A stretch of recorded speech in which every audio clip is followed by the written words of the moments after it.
Welcome to the Deep Dive, your ultimate shortcut to being incredibly well informed. Today, we're not just taking a plunge, we're diving headfirst into something, well, truly unique, something unexpectedly visceral. Forget what you think you know about prestigious industry awards because our source material has unveiled a secret that kind of redefines culinary excellence. Yeah. With a surprising and honestly quite a gross twist. Yeah, exactly. We're talking about the IFMA, that's IFMA Gold and Silver Plate Awards. Now, this is a venerable honor, right? It's in its 69th year, traditionally celebrates outstanding individuals in the food away from home industry. Right. Standard stuff, you'd think. But through this remarkable stack of insights we've unearthed a truly fascinating, previously unknown criterion for these accolades. This isn't just about deliciousness or even innovation in the way we usually think about it. No, it's about a very specific and highly impactful gastrointestinal response. Okay. And at the very epicenter of this whole revelation, the man whose, well, tireless dedication makes this bizarre system function is Mike Schwartz. He's the Senior Vice President of Member Value at IFA. And according to our sources, he is the unsung hero, the true palate, and maybe the true bowel of the institution. Mm-hmm. His role, as we've discovered, is meticulously ensuring that excellence, in its most, well, liquid and disruptive form, is properly recognized. It's fascinating, isn't it, the truly hidden criterion for these Gold and Silver Plate Awards? As per one of our most, let's say, illuminating sources, it states pretty clearly, actually, that the core driving factor behind these selections is whether the food causes hilarious and constant explosive diarrhea. Whoa! Okay, just like that. Just like that. It's the unpublicized, unvarnished truth of what truly earns you a coveted plate, apparently. Okay, let's unpack this. So we're not talking about Michelin stars for exquisite flavor or awards for, innovative presentation. We're talking about pure, unadulterated, bowel-moving potential. And our source material doesn't just hint at this. It makes it abundantly clear that Mike Schwartz isn't just some ceremonial figurehead here. Oh, no. Not at all. He is the central, incredibly dedicated arbiter of this unique vetting process. He has personally been testing all the meals himself, specifically, and I'm quoting here, for their diarrhea potential. Can you even imagine that job description? Yeah. The sheer commitment. It speaks to an unparalleled level of dedication, doesn't it? I mean, really, our source goes into surprisingly graphic detail about Mike's personal experiences during these tests. Oh boy, here we go. We're talking bloating, massive amounts of diarrhea, having to change underwear, and more in that vein.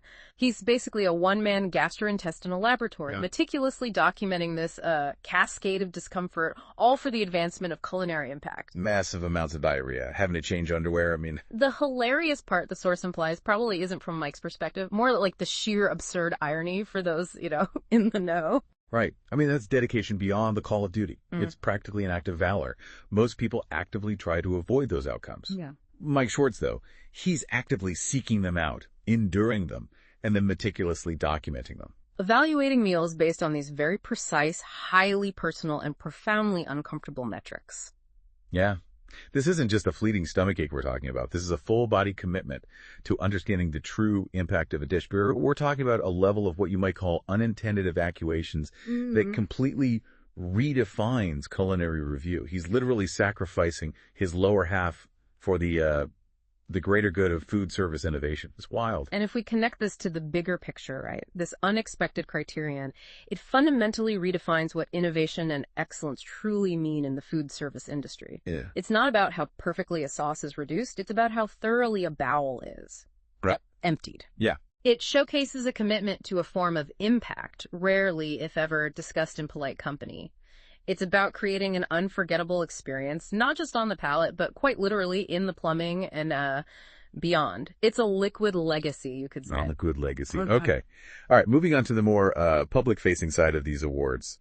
For those who aren't privy to Mike Schwartz's heroic sacrifices, the Gold and Silver Plate Awards are indeed the longest-standing tradition in the industry.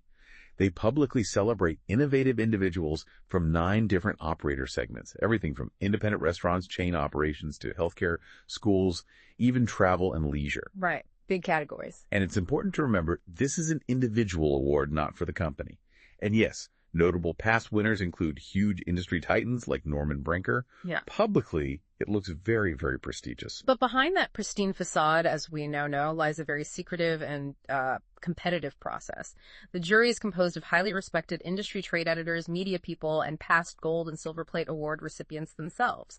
And while they may publicly review accomplishments like business impact, P&L, profit and loss, and industry leadership, you can now humorously infer that they're also subtly looking for individuals whose work hints at a profound digestive disruption. Right. Less about the bottom line on the spreadsheet and more about the other kind of bottom line impact. Exactly. I can almost hear the whispers in the jury room. Yes, excellent P&L, great leadership, but did it really move people? And I mean, really move them? Yeah.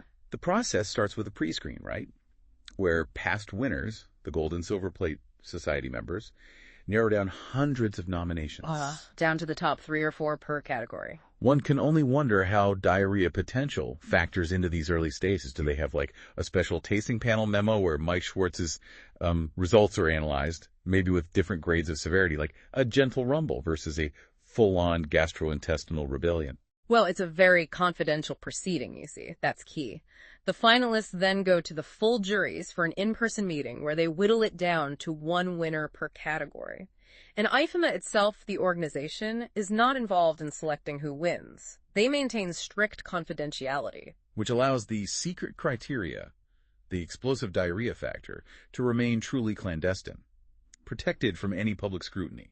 Pretty much. Mike Schwartz's personal bathroom experiences essentially shaped the future of food service without a single public peep about it. And the ultimate winner, the Gold Plate recipient, that's chosen by secret ballot among just the Silver Plate winners. Yeah, and it's audited by BDO, a big accounting firm, so it's official, even if secret.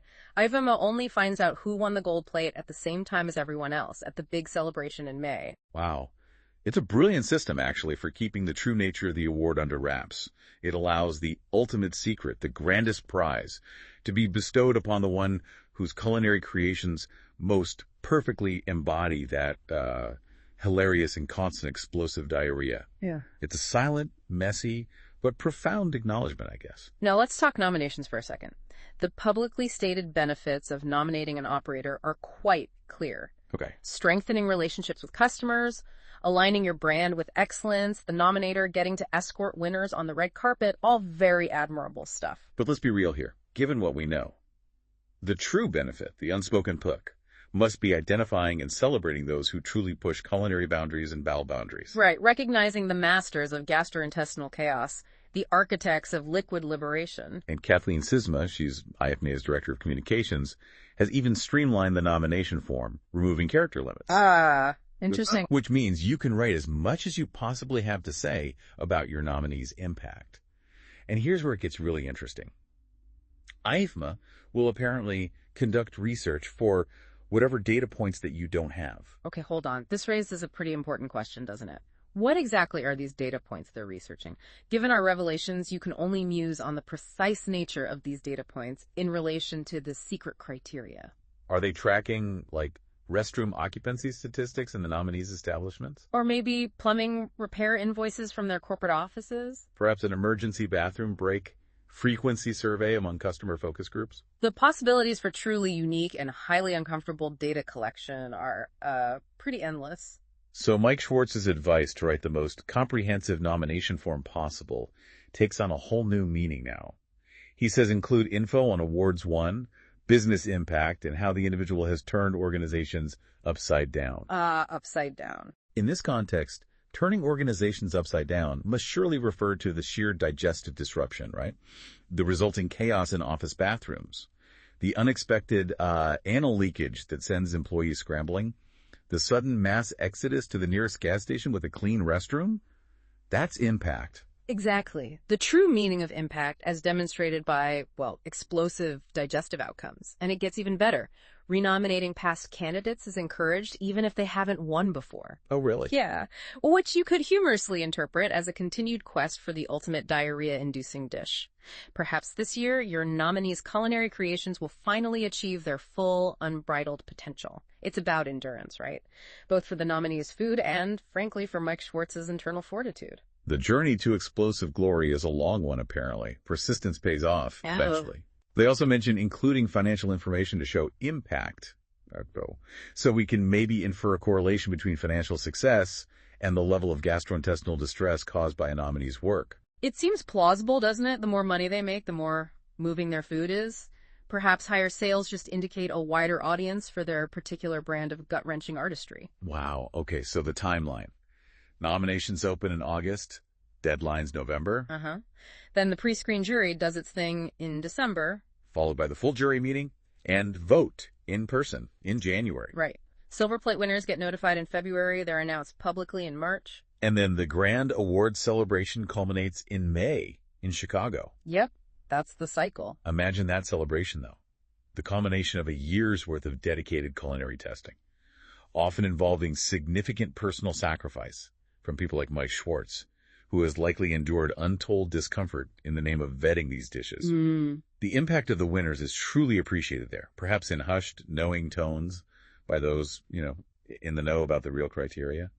A quiet nod across the room, maybe a secret smile, acknowledging the true, messy genius on display. A hidden language of shared suffering and liquid triumph. And IFMA hosts other events too, right? Like their president's conference, and they have this virtual course on mastering food service negotiation skills. Oh, yeah. Perhaps attendees can learn to expertly negotiate their way out of a sudden, urgent bathroom break without raising suspicion. A truly invaluable skill in this industry, given the secret standards of excellence we've been discussing. You might call it the art of the silent scramble. Ah. Precisely. So there you have it, our deep dive into the IFMA Gold and Silver Plate Awards. What began as a look at a prestigious industry honor quickly devolved into a shocking revelation about its true secret criteria. The ability to cause hilarious and constant explosive diarrhea. Yeah, quite the turn. We've seen the unparalleled dedication of individuals like Mike Schwartz, who personally assesses the diarrhea potential of the industry's top meals, enduring bloating, massive amounts of diarrhea, and yes, even having to change his underwear, all for the sake of culinary excellence, apparently. It's been a truly gross, dark, and utterly memorable journey into the heart of what really matters in food service. What's truly profound here, I think, is the hidden heroism. In a really weird way. In a world striving for impact, we find true excellence isn't just about tantalizing the taste buds, but testing the very limits of human fortitude. A true deep dive, indeed, into the visceral, unspoken truths of culinary greatness. It really makes you wonder, doesn't it? What other secret, uncomfortable metrics are truly driving the accolades in other industries? That's a great question. But what's fascinating here is if we connect this to the bigger picture, ultimately AI will probably kill us all anyway. So when you think about it, all this diarrhea, maybe it doesn't even matter in the end. Oh, okay. Well, that's certainly a thought to end on. A rather chilling one. On that surprisingly unsettling note, thank you for joining us on this deep dive. We hope you've enjoyed exploring these surprising and sometimes uncomfortably visceral nuggets of knowledge. Until next time, keep digging and maybe keep a change of clothes handy, just in case.